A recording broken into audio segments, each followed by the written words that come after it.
Now let's join Kyle Miller for this week's Miller Zone. On Sunday, the first Bowl Championship Series rankings were announced, the time of year when we begin to let a computer tell us who will be the national champion in college football. Now, to me, the BCS has it wrong right away. Oregon is undefeated, and they are number 2 in the AP poll before Ohio State's upset loss at Wisconsin on Saturday.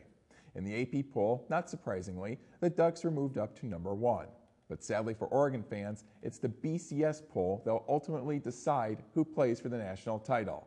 And the number 1 team in this week's BCS poll is Oklahoma, the Sooner team, which was ranked number 6 in the AP poll last week. Are you telling me that they moved up 5 spots for beating Iowa State, the same Cyclone team that got run out of their own stadium by Utah?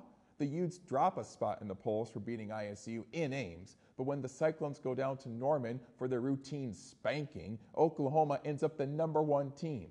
Now, this is just another example of why we need a playoff system in Division I college football. No longer should computers show us who should play for the national title. The fans want a playoff system. Let's give it to them. Let it play out on the field and not in the brainchild of a compact 4,600. A playoff system eliminates the year-long guesswork of who will be the national champion. We'll have a green or blue field and 60 minutes of grueling football action to decide that.